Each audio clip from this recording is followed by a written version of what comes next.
Hello, everyone, and welcome to today's webinar. We're really glad that you can join us. This is the second webinar that we've done based on some women in agriculture research that is taking place at the University of Idaho. Today's webinar is going to focus on accessing, understanding, and using data from the USDA's Census of Agriculture.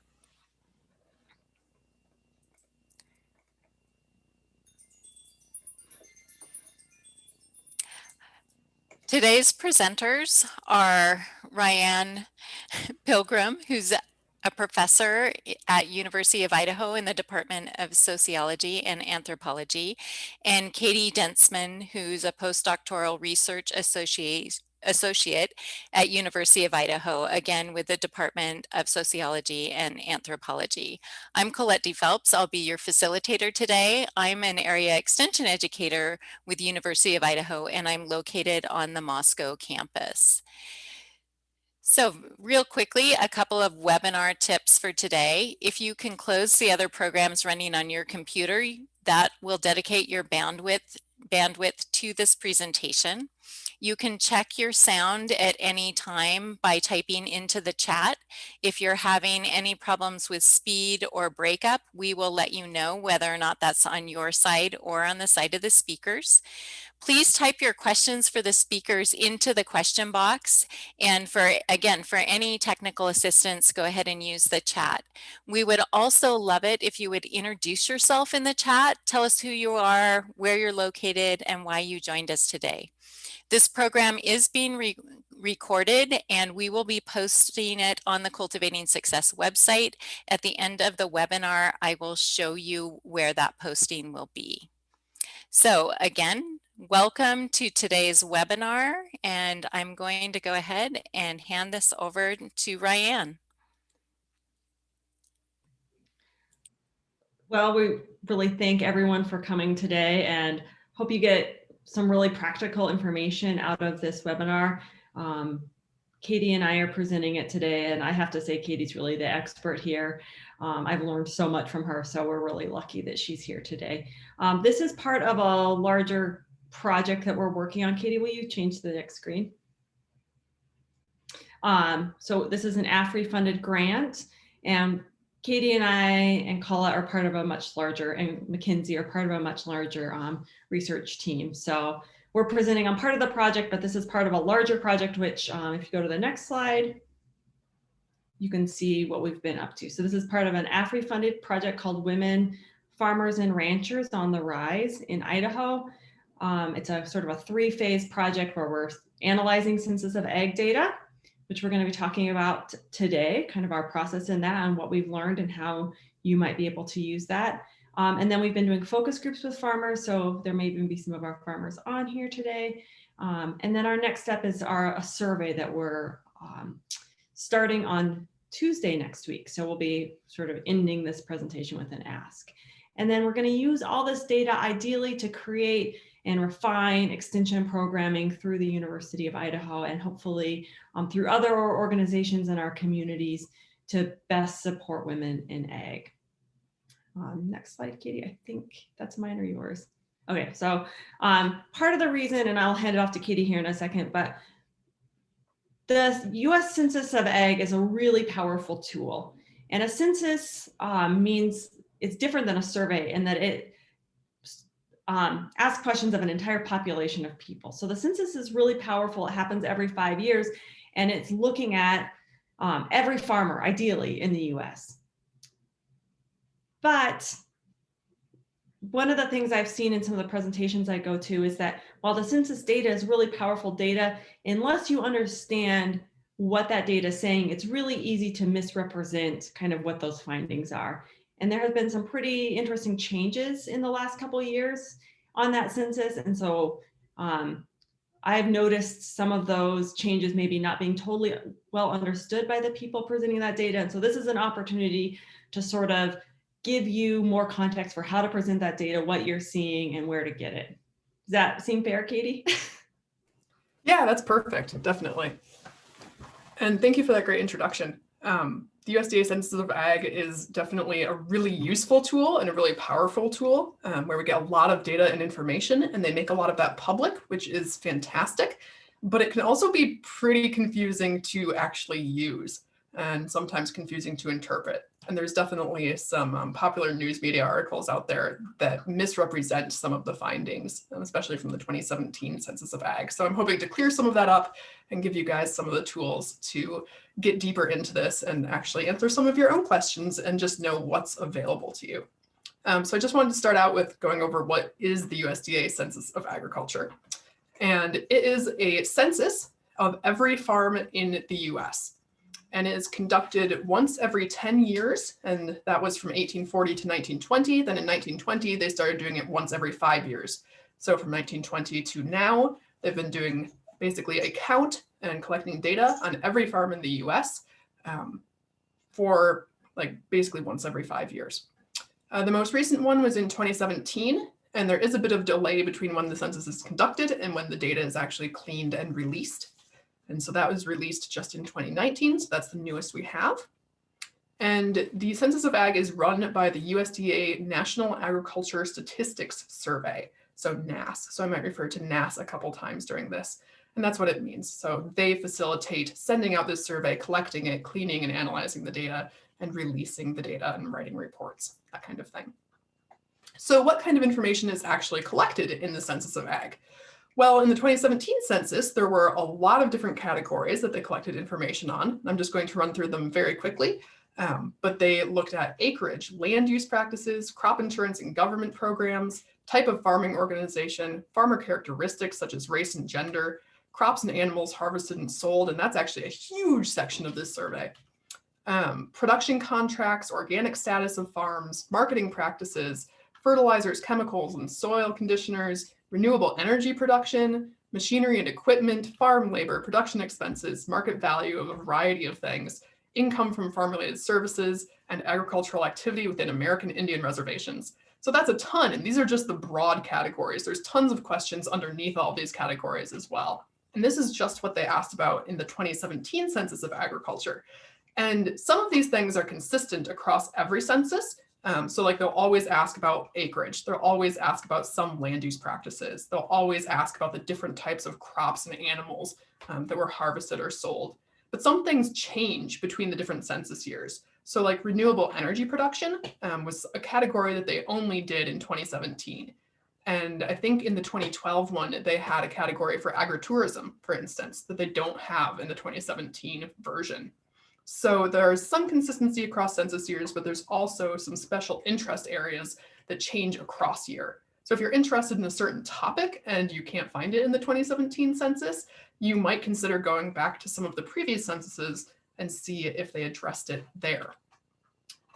So those are the kinds of farms that are included. That's the kinds of questions that are being asked. But what about the farmers that they're including? So basically, a census gets sent to every farm. So one census per farm. But then when you're filling out that census, you also fill out some information on all the farmers who operate that farm.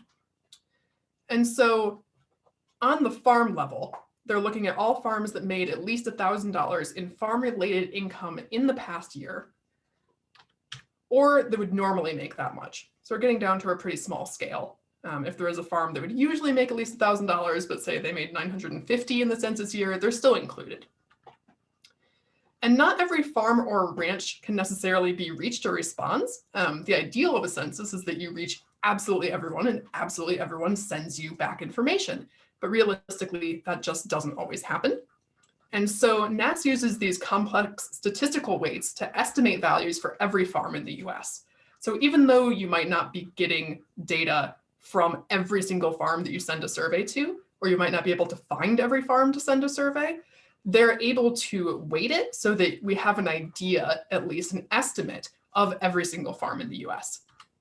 And there's a lot more information on that at this link where NASS explains exactly what's going on with how they calculate statistical weights with non-response.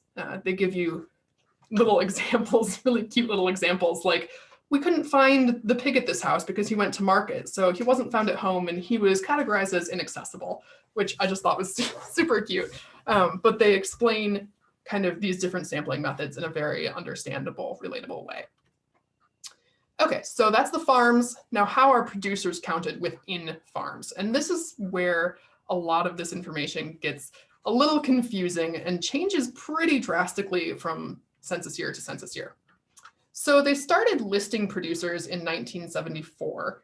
And from 1974 to 1997, they had one producer listed on every farm. And they collected some information like race, gender, age, this kind of thing. So you could have one person that is running the farm. Then in 2002 and up until 2012, they started allowing each farm to list up to 3 producers. And in addition to listing these 3 producers, they asked the person filling out the survey to designate one of those producers as the principal farmer. And that was defined as the person who is most in charge of your on-farm decisions. So they were trying to figure out, okay, so you have 3 producers on this farm who are all helping out with the farm, but who's number 1? Who's the main person? And that could be farmer number 1, farmer number 2, or farmer number 3. Then in 2014, they added another producer. So you could list up to 4 producers this time. And again, the farmer filling out the survey was asked to choose one person as the principal farmer who is in charge of farm decisions. So that could be the first, second, third, or fourth farmer listed who is in charge to the greatest degree. And so adding these additional people actually made it look like a lot more women were involved in farming. So you might look at these and say, oh, there's this many women farmers in 1997, but in 2002 or in 2014, the number of women farmers in the US absolutely skyrocketed. The percentage increased so drastically. And so one of the things that people tend to say is, well, we're just getting more women farmers. This is fantastic. We must be supporting them well. But that's not necessarily the case, because the way they changed the counting of these farmers has a big impact. Because if you're just counting one farmer, honestly, a lot more people will list the man in a partnership first and leave off the woman. And so when we looked at our 2017 data, this was more or less borne out, where we saw women more often in the farmer 2 and farmer 4 positions. So when you add a 4th farmer, more women who were on the farm anyway are just getting counted now. So that accounts for a lot of the increases that we might see, and often is misrepresented. In 2017, you could still list just up to 4 producers, but the way that they counted principal producers also changed. So we have another big change, where instead of just choosing one of the 4 farmers to list as the principal farmer, you could now select up to 4 as principal farmers. So this was NASS's way of trying to get at the fact that a lot of the time, there's multiple people on the farm who have a huge role in decision making and who are equally in charge of farm decisions or equally considered the main farmer, quote unquote. And again, this had the unintended consequence of looking like we're getting a lot more women principal farmers than we had in 2014. Because in 2014, you're just choosing one person, and a lot of people chose the man on the farm as the principal farmer. Then in 2017, you can start choosing 4, and you're like, well, I'm just going to choose these 3 because we're all involved. And so all of a sudden, the number of women principal farmers looks like it's skyrocketing as well. And there's actually a lot of news reports out there that say this is happening. And some of them give a short caveat of, this is partly because of how the USDA census changed counting women farmers, but they don't explain it super well. And so this is something that you really need to be aware of when you're looking at who is farming and how they're counted. So counting principal farmers and being able to list up to 4 principal farmers in the 2017 Census of Ag brings up an issue, because a lot of people are interested in farms, say, that are run by women. So if you want to know, for instance, how many farms are there in the US that are organic, that are run primarily by a women farmer? If you have 3 principal farmers, 4 principal farmers per farm, say, then it's really hard to distinguish, well, who is the most in control. And so in order to identify that person and to make a kind of comparable variable to previous census year's principal farmer, where it was just one person, the USDA introduced this new variable called primary farmer. And so primary farmer is a variable that is created post data collection by USDA-NIFA coders. So it's not something that they actually ask in the survey. It's something that they create after they get all the surveys back and are analyzing the data. And this designates one farmer as the primary farmer to identify who's most in charge and to make that person kind of comparable to previous year's principal farmers. And it's not super directly comparable because in previous years, it was the farmer themselves that was choosing who was the principal. And so they were like, well, yes, I think that farmer 2 is the most responsible for the farm. Whereas with this primary farmer variable, it's not the farmer themselves saying who's in charge. It's us looking at other data and deciding who we think is in charge. So it's a little hard to understand, but I created this flowchart that will hopefully help a little bit. And so if we're looking at a farm and say there's 4 farmers, for instance, we want to decide who is most in charge of that farm. And so there's a little flowchart of decisions that you would do to figure out who to designate or code as the primary farmer. So if one farmer was listed as the principal farmer, easy, they're the primary. But if more than one farmer is listed as a principal farmer, you go to the next decision, and that's on-farm decision making. So if one principal farmer makes more on-farm decisions than the others, they're the primary farmer. But if all of them share decision making equally, then you go to the next deciding factor, which is days worked off farm. And if one person works fewer days off farm than the others, they're coded as the primary farmer. But if they all work the same number of days off farm, it goes to the next decision factor, which NASS just randomly designates one of the principal farmers as the primary. And we actually did something different in our coding where we chose whoever was listed first because we thought that made a little more sense. But this is how NASS officially does it. So that gives you a rundown of kind of what's available in terms of data and the USDA Census of Agriculture, how they count farms, how they count people, what information you might be able to find very generally. But if you're wondering in a little more depth, what exact questions are there? What exact kind of data is there available to me if I'm looking at the Census of Agriculture? What you're going to want to do is look at the actual questionnaires that were sent out. That's the most reliable way to figure out exactly what questions were asked and exactly what kind of data and information is available from that census year. So basically you go to a NASS USDA website, or you can just Google USDA NASS Census of Agriculture with the year that you want. And it'll take you to this homepage. And from there, you have your latest releases, where it has the 2017, the 2012, and the 2007 Census of Agriculture, and you can just click straight on those. Or you can go to the historical Census of Ag publications option for a drop-down menu, and that goes all the way back into the 1800s. You can find any kind of census that you want for any of the years. And if this looks confusing, don't worry, I'm going to share my screen and show you how to actually go through these steps too. So if you click on one of those census years, it'll take you to the homepage for that Census of Agriculture year. So say you clicked on the 2017 Census of Agriculture. This is the homepage that it takes you to. And so it lists 2017 publications, reports, all these different resources. It's kind of hard to find the questionnaire, which is a little silly because it's super important. But if you get to this page and scroll all the way to the bottom, under related information, you can go to 2017 report forms, instructions, and guide. That'll take you to a new page listing all of the report forms, and you'll want the general form 17A100. And it looks like this. So now I'm going to take you through actually doing that, and we can scroll through what the questionnaire looks like a little and get an idea of why you might actually want to look at it. So here's a Google sheet, a Google page that I just brought up and Googled USDA Census of Agriculture. And this first link here is what you would want, Census of Ag, USDA NASS. And we'll get a test of how good my internet is. You can give feedback on them if you want to take their survey. I have already taken it, so I will say no. So here's the site. I could just click on 2017, 2012, or 2007. I can use the drop-down menu to choose any year that I want. all the way back to 1840. I'm just going to go with 2017. That's our most recent one. So that brings me to the 2017 Census of Ag landing page.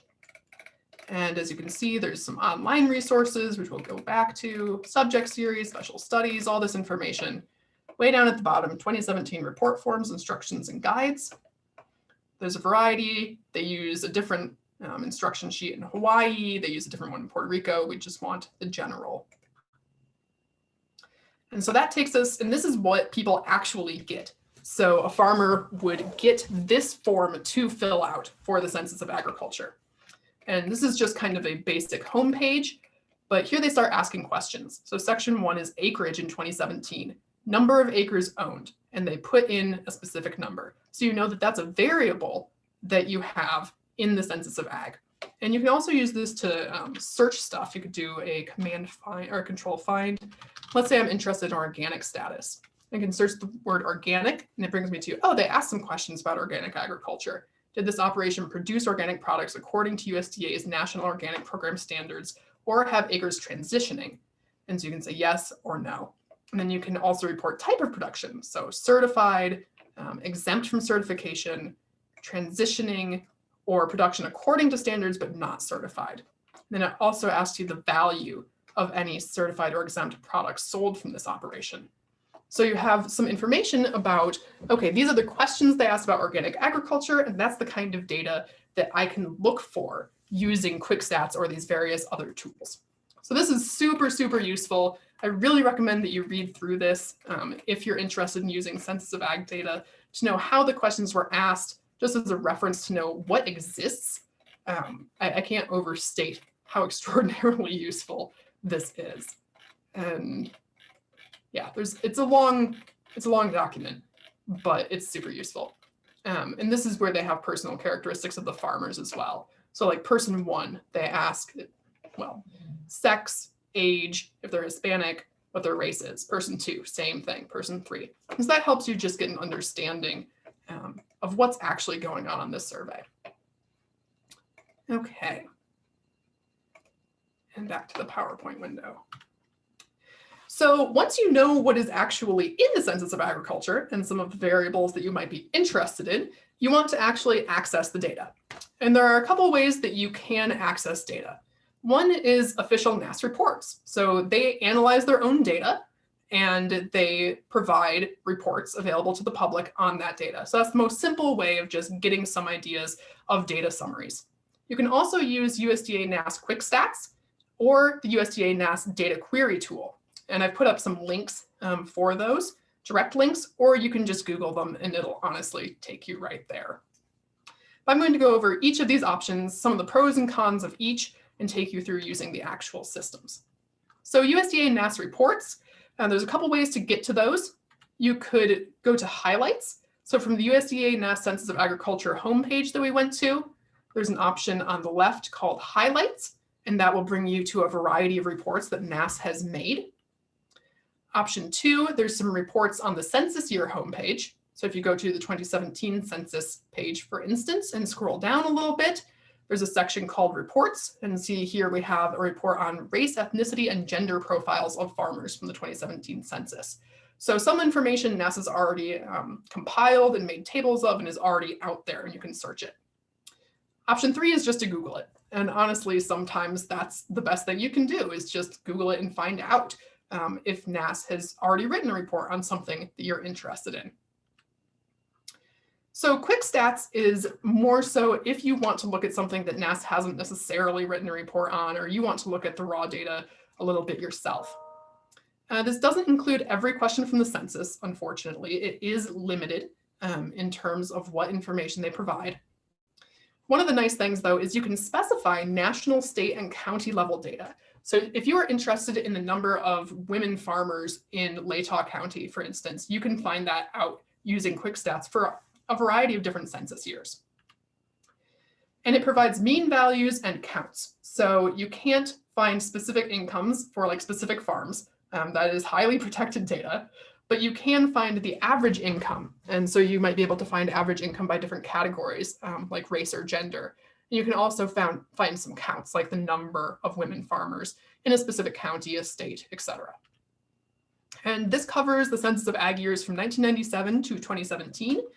So if you want data before that, you'll have to go through a different route. Unfortunately, it can be a little hard to interpret. For instance, they have a count of Black or African American farmers, but looking at that, it's not super clear how that's defined. Are multiracial respondents counted in that? Did they just have to check the box for Black, African American, and no other boxes? And it turns out that they just had to check that box, didn't matter anything else. So multiracial respondents are included in that. And I found that out by emailing my regional NASS official, and I'll show you how to contact that person. And the quick stats, one thing that's nice about this tool is it includes data both on primary and principal farmers. So we have the 1 to 4 that they self-designated as principal. And then they also have data on the variable they created looking at the primary single farmer. So how would you access quick stats? I popped a handy link in here for you, or you can just Google quick stats NASS, Census of Agriculture quick stats, something like that. It'll bring you right there. The census year homepage also has a link. So if you went to the 2017 Census of Ag homepage, right over here on online resources, you have a link to Quick Stats 2.0. So actually using Quick Stats, this is the landing page for the Quick Stats tool. It is a point and click functionality.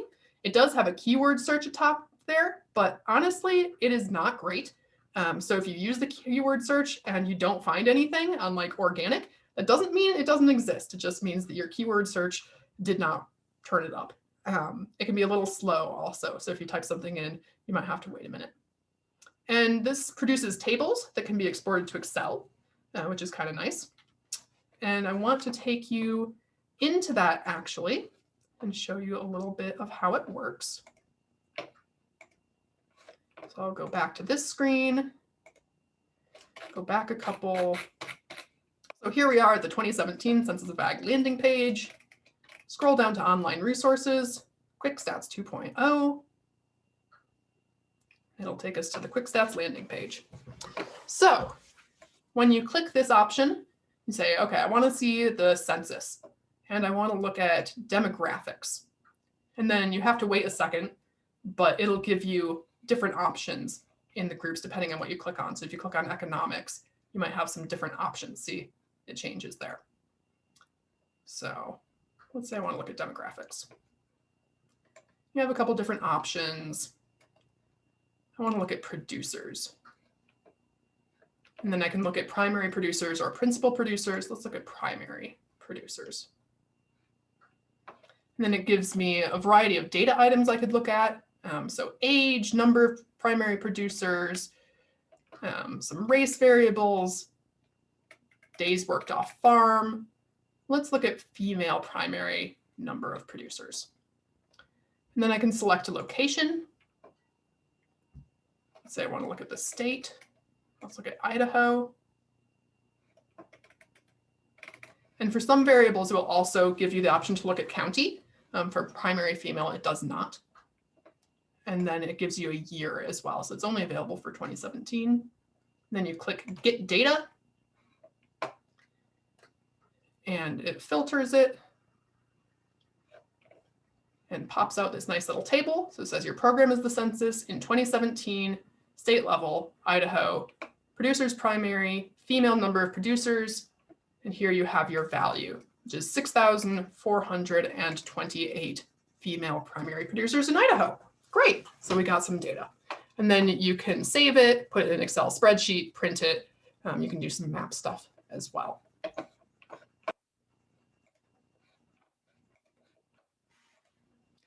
So it's a little confusing. You often have to click through a lot of stuff and wait for it to think.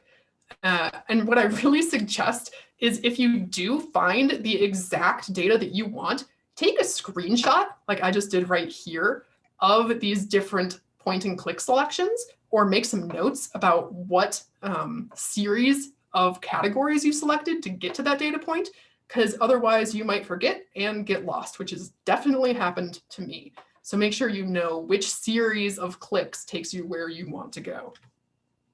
So there's another data query tool beyond Quick Stats that's similar, but it's just a little more modern and a little more updated. and in a lot of ways easier to use. So we're going to look at that too. So just like quick stats, this doesn't include every question from the census, just some that NASS thinks people would be interested in. It is also just a little more limited than quick stats in that it includes fewer of the variables. Again, you can specify national, state, and county level data, which is really nice. It provides the same kind of mean values and counts that quick stats does. And it's only available for 2012 and 2017 Census of Agriculture data, but it's much more intuitive than quick stats. Sadly, it does not include any data on primary farmers. So if you want to look at that, you'll have to go to quick stats or use one of the other options I'll show you in a minute. So if you want to use the data query tool, I put another link in there, or again, just Google Census of Ag or USDA-NIFA data query tool, or you can go to the census year homepage. Here's the 2017 landing page again, and it's the first option under online resources. So what does it actually look like? It looks like this. And it uses drop-down menus instead of point and click.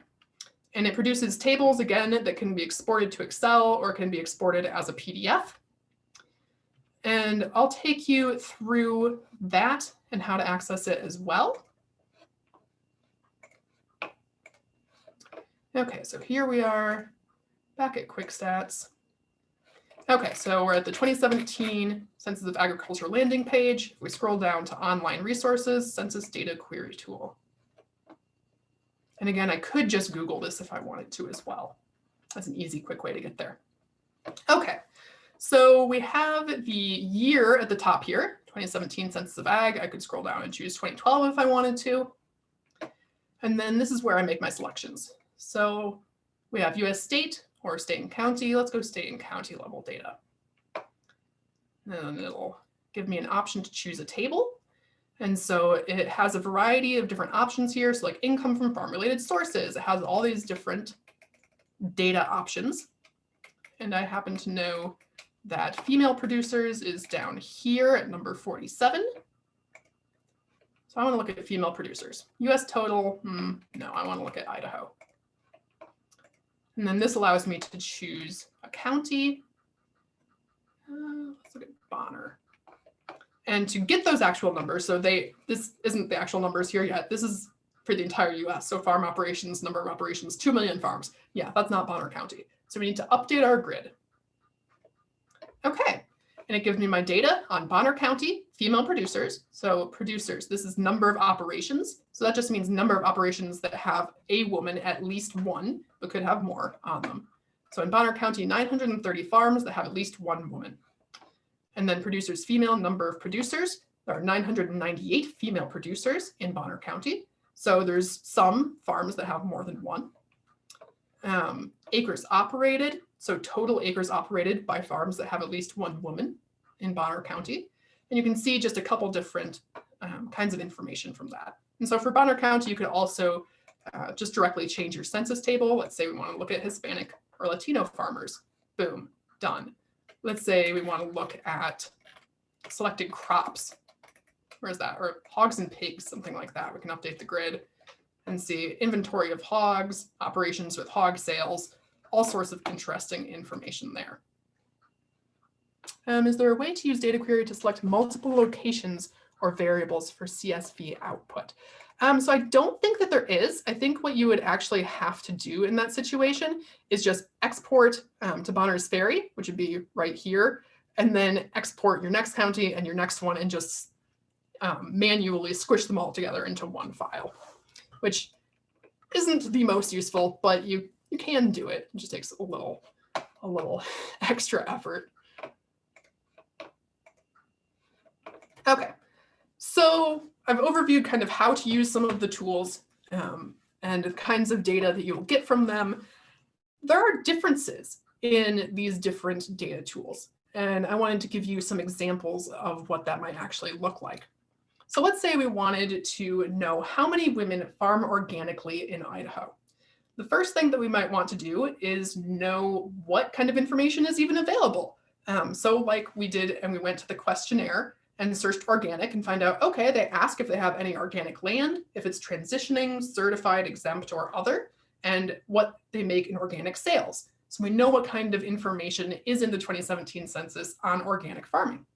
And we know what kind of information is available on gender of producers as well. So we could get information using maybe existing NASS reports, quick stats, or the data query tool. So I went ahead and did that and made this little chart looking at how many women farmers in Idaho farm organically. And let's say that I wanted to know the categories. So how many of them are certified organic, how many are exempt, how many are transitioning, and how many are other, which again, in the questionnaire was defined as using USDA certified practices, but not formally being certified.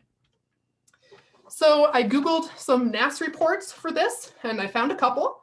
The first NASS report looks at Idaho organic farms with at least one woman producer. And so this doesn't mean that she's the primary producer or even a principal producer, just that there is a woman producer listed as one of the 4 on the farm. And they combine certified and exempt. So they say there are 195 farms with at least one woman producer who are either certified or exempt organic. They don't break it down any further than that, and they don't tell us about how many are transitioning or other.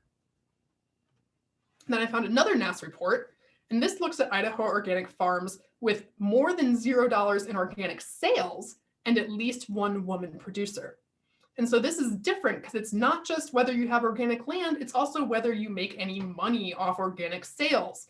And so you'll see if you add up 158 and 12, that's not 195 because there's fewer farms in Idaho that actually make money from organic sales versus those that have organic certified land. So you're getting some different numbers here. And they also split it up by certified and exempt. So we know exactly how many farms with at least one woman are certified organic versus exempt. They do not give us data, again, on transitioning or other. So let's say we went into quick stats. You are able to find Idaho organic farms with at least one woman producer. Honestly, I did this once, forgot how I did it, and could never find it again. So this is an example of when you should take notes or take a screenshot on how you got to that data variable, because I got there once, couldn't do it twice. But I did find that they have 195 farms with at least one woman who are either certified or exempt. That matches with NASS report number 1, so that is good to know that that is reliable. And then the data query tool I looked at as well. And this one, I was not able to separate out by gender. So they didn't show me how many farms in Idaho with at least one woman are organic. I could only find out the total number of Idaho organic farms. They did tell me that there are 261 certified, 34 that are exempt, and 87 that are transitioning. So it gives us a little more info on the transitioning farmers. And then we could also compare this total number to women and see like the percentage of farms with at least one woman versus the number of farms with no women who are certified, and do some interesting comparisons with that. But we still don't know anything about other farms. We don't know anything about transitioning farms with a woman. We don't know anything about farms that are that have a primary women farmer that are farming organically. So what to do if there's not the data that you want in any NASS reports, in quick stats, in the data query tool? What are your options at that point? Because you might know that that data exists because you read the entire questionnaire like I asked you to, and know that they asked that question, they have that data somewhere. So, for example, what if we wanted to know how many women primary farmers in Idaho farm certified, exempt, transitioning, and other organic land? How might we go about getting that information? There are 2 main options for this. One is accessing the raw microdata. So this is basically every answer that came back from the census put into a big database that you need to know statistics to do. And so this is the cleaned data file that NASS creates, has data on every question from every farm that was conducted for the census. It is do-it-yourself statistics. So if you don't know statistics, don't use this option. You might be able to hire a graduate student or a postdoc who does. That's why I was on this project. Your other option, if you don't want to access the microdata, which I'll get into why that's kind of tough to do, is to request a special tabulation. So you can go onto the NASS website and ask somebody to run a tabulation for you and send you that information. So let's look at accessing the Census of Ag microdata first. So this data is very highly protected because you could identify specific farms. Like I could look at, okay, in this county, this farm produces hogs and has exactly this amount of revenue, for instance. And I could compare it to other farms. I could identify the exact people, how much they make, how much they spend on different things, really sensitive information that can compromise market competition, all this stuff. So you have to apply for special access through NASS. And if you wanted to go ahead and do that, you contact your NASS regional field office to get that process started. The way you find that is at the USDA Census of Ag homepage. Under Contact Us, you have a link for regional and state field offices. I'll just put for Idaho and Washington real quick that this is the email address for ours. People have been really helpful there for me. You do have to be a US citizen. Oh, somebody gave a tip on selecting multiple locations through data query. Awesome. I'll have to look into that too. So if you're not a US citizen, they're not going to let you access the microdata. And it is only accessible at NASS regional field offices in a special restricted data lab. So you're not allowed to like have your phone or connect to the internet because you could send people sensitive information if you did. So there's a regional office in Tacoma. That's the nearest one to us. And so you would have to talk to the person at your regional office, go through an application process with NASS and be approved, validate why you need it, what project you're going to use, what specific variables you're interested in, and then visit the physical location in Tacoma or another regional office and assess the data on a special computer in the data lab.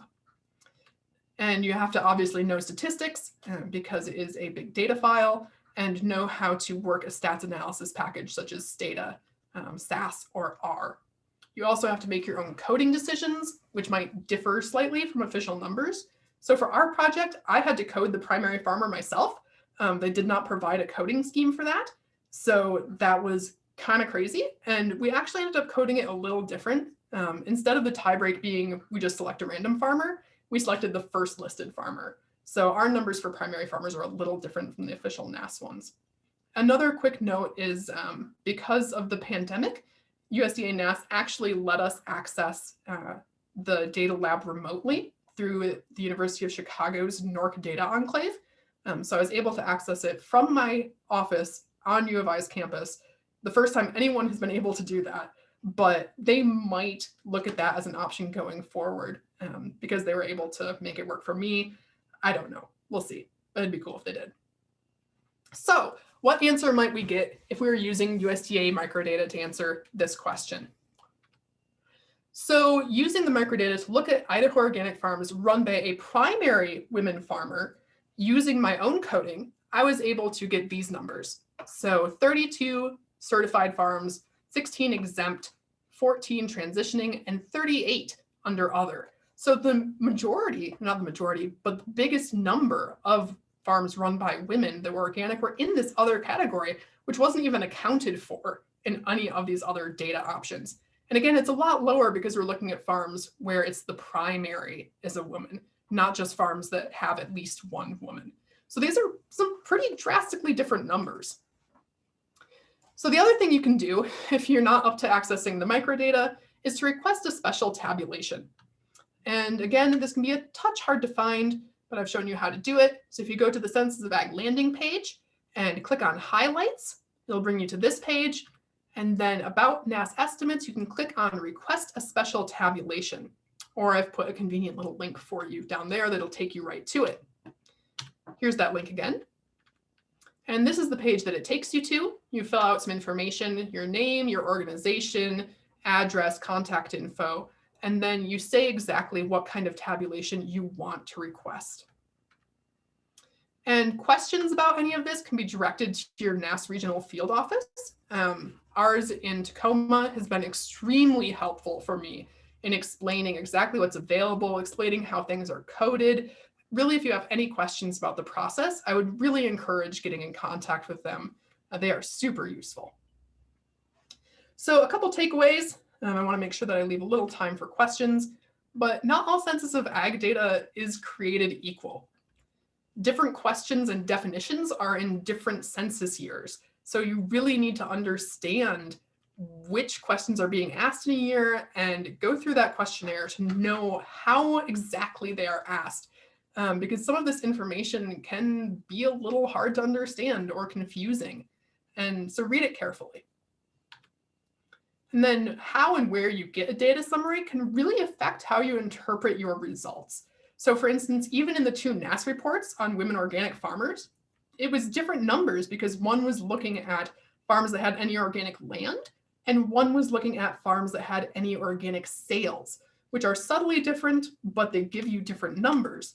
And honestly, I had to read that pretty carefully to figure out why the numbers weren't matching. So you got to be really careful with it. So a couple of keys: look at that questionnaire, understand specific response options. It's really useful to compare data from different sources. If you have something, you might want to look at it through the data query tool and through QuickStats. And don't be afraid to request exactly what you want. The regional field offices are really helpful, and they're there to help you out with that stuff. So when in doubt, get in contact with them. So I want to turn it over again to Ryanne to talk about some of the limitations and where our project is going in the future. And then after that, we'll make sure that we do a little post survey. And in the meantime, I'd say, put any questions in the chat box, and after Ryanne's done talking, I can address those. Thank you, Katie. And I just cannot tell you how much Katie's just attention to detail to this process made this project possible. And even just trying to understand the difference between a principal producer and a primary producer, I have to still leave Post-it notes for myself on my desk about what those numbers mean and how they're different and what it means. So I think one of the things sometimes people do when they hear a presentation like this is say, well, we just can't trust statistics. No, these are good. This is wonderful, wonderful data. It's just that you have to be really careful about what you're interpreting and how you're seeing it. And I think Katie's done a really good job of helping us kind of look at how you could do that. Of course, a census is not always the right tool to answer all the right questions. And I think that's one of the things researchers try and emphasize, is that you need the right tool for the right question. And so we're certainly grateful for this data, but it doesn't tell us everything we need for our project. So our project is looking at how we can best support women farmers. And the data that we get from the census is good at describing women's experiences. It might tell us how many there are, or what they're earning, or what kind of farms they have, but it doesn't tell us much about the mechanisms that drive those differences. So we might see that there's inequality in the number of acres women own versus the number of acres men own, but we can't know what is driving that. We don't understand the mechanisms. We can't really look at this and understand necessarily what interventions might change the patterns that we're seeing. So that brings us to our last kind of conclusion and takeaway, which is that, Katie, would you put the last slide up?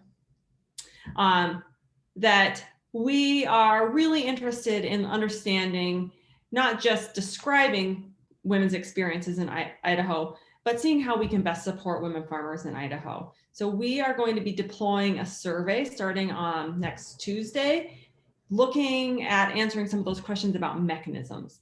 And I know Colette and Mackenzie will probably be reaching out to all of you with a link to that survey next week. And for our results to be as precise as possible, we need as many women as possible to take that survey. And we need them to be from as diverse of farm backgrounds and places in Idaho as possible. So we will be excited to share that data with you as we get it and as we're interpreting it.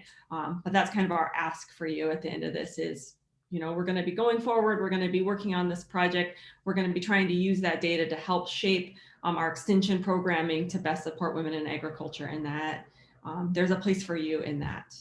So I think that's everything. I don't know if there are questions for us, but I'll hand it back over to Colette.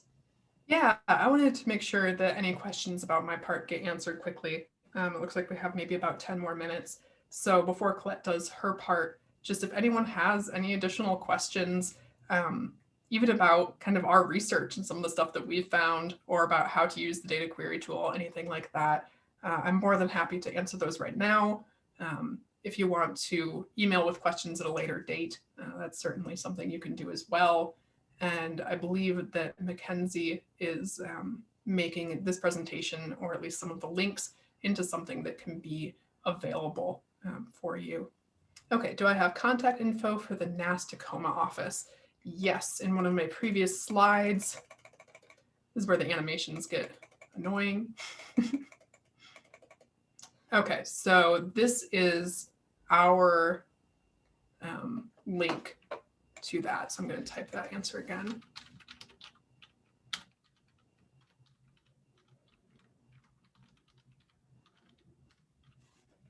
Yep, thank you, Mackenzie. Yeah, no problem. And you're totally right. Your slides will be in a PDF version. So all of these links should be clickable and you should be able to access all these resources. Yeah, fantastic. And like I said, the regional office has been really helpful for me. They're the ones that initially explained the difference between a primary and a principal farmer and exactly the process for making that decision and how I might go about coding it. So yeah, they're a great resource for sure. And I actually put a link to a paper that Katie and I and part of our team wrote looking, it's in Choices magazine, and it describes in detail sort of some of this information as well, but looking at the difference between principal and primary. So if you're one of those people that just likes to read things and absorb them that way, that might be a good way for you to get that information too. And that was in the chat function, the link to that. Yeah, thank you, Ryan. That's a great point. We wrote up a lot of this information in a Choices article, and it goes through all of the changes in how farmers have been counted in the different census years. It has a really nice table looking at what kind of information, what kind of demographic information is available on farmers and how that's changed over the years. And if you need a citation for that in any of your papers, we would be grateful and honored if you would take a look at our paper for that. So that's a good option for citing something other than this presentation too.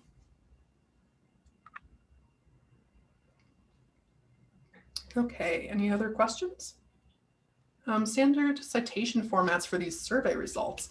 That's a good question. So I usually end up citing the USDA Census of Agriculture website. I believe there's an option for citing quick stats as well.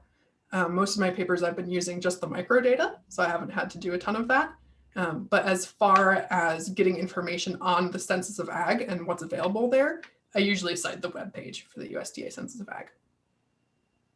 And not to keep plugging our paper too much, but we had to cite those Yeah, we had to cite everything in there. One example of how to do it, you could just kind of cut and paste and adjust those, because I think we had like 10 years worth of, or 10 different censuses that we were citing from. So yeah, that's a great point for sure. Because I remember having to do it and it was really time consuming. So yes, it was. Don't reinvent the wheel. We already did it.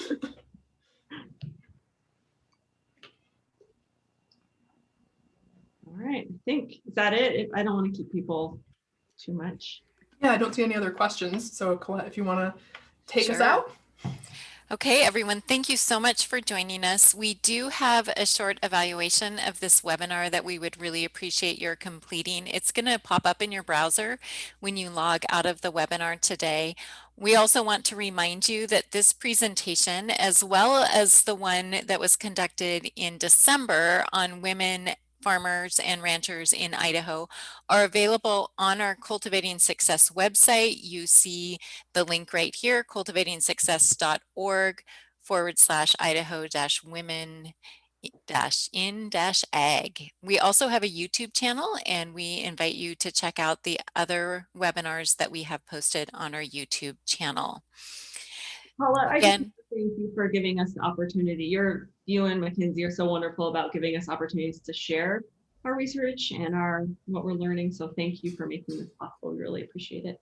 You're very welcome. It's our pleasure to partner with our research faculty on campus and to bring your expertise into our community. So thank you all very much. If you happen to have a clientele that are women in agriculture, we would really appreciate your sharing our survey that we are launching next week. It is going to be based on email primarily, and so we can provide information to you.